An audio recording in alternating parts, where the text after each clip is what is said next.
Hello everyone, आज हम शुरू करने वाले हैं new topic of chemistry which is molecular formula and empirical formula. ध्यान देना बोर्ड पे, empirical formula and molecular formula. Molecular formula हम छोटे होते से पढ़ते आए हैं। What is molecular formula? It is the actual weight of all atoms in a molecule. एक मॉलिक्यूल में कितने एक्चुअल नंबर ऑफ एटम्स, जैसे मॉलिक्यूलर फार्मूला बोलते हैं। पर अगर उसके रेशियो निकाल के एटम्स का जो आपका वेट निकलता है उसे बोलते हैं एम्पिरिकल फार्मूला या एम्पिरिकल फार्मूला वेट होता है। वो दोनों में डिफरेंस आपको बता दूंगी। फार्मूला लिख रहे हो तो फार्मूला हो जाएगा, वेट निकाल रहे हो तो वो वेट हो जाएगा। अब यहाँ पे एम्पिरिकल फार्मूला हो गया। देखो एक एग्जांपल देखते हैं। What is C6H12O6? It is glucose.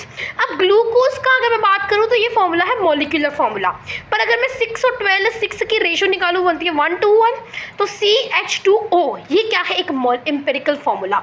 तो CH2O it is empirical formula and C6H12O6 it is a molecular formula. What is difference between two? कि यहाँ पे रेशियो ऑफ एटम्स होती हैं, they are all actual atoms in the molecule. पहले अब हम देखते हैं कि आपके न्यूमेरिकल्स करने से पहले आपकी पहली जिम्मेवारी है कि आपको पता होना चाहिए कुछ फॉर्मूलाज जो इसके लिए यूज़ होंगे। तो यहाँ पे हम जो n है, n निकालेंगे जब, तो उसमें n जो है वो क्या होगा? इट इज़ मॉलिक्यूलर वेट या फिर गिवन मास भी हो सकता है, मॉलिक्यूलर वेट भी हो सकता है, divided by empirical formula wait. Ma'am empirical formula wait क्या होता है? तो बेटा जैसे CH2 हमारा एम्पेरिकल फार्मूला है, तो कार्बन 12 हो गया, हाइड्रोजन 2 × 1 is 2 एंड ऑक्सीजन हो गया 16 6 7 8 9 10 1 2 and 3, तो 6 7 8 9 10 2 3 4 and 5 जो भी हमारा मतलब इसका आंसर आएगा करके, तो वो हमारे पास क्या है? It is the empirical formula wait. And molecular formula आपको निकालना है, जैसे आपको C6H12O6 का निकाल दिया, वो आपको ये लिखना है या फिर आपको कई बार गिवन होगा।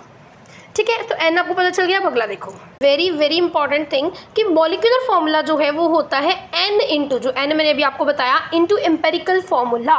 ठीक है, जैसे आपका C, आपका मान लो कि इसमें आपका CH है, तो यहाँ पे आपका आता है C6, तो यहाँ पे बेंजीन बनेगा C6H6 इस तरह से।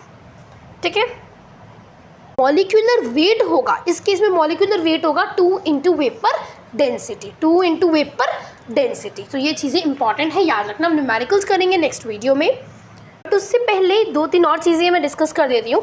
अगर आपको बोल दिया जाए कि नंबर ऑफ मॉलिक्यूल्स निकालो पानी के, तो अगर मान लो आपका फॉर्मूला आया N2H20O14 एंड S4, ऐसे मान लो, मैं वैसे कुछ भी बनाई जा रही हूँ।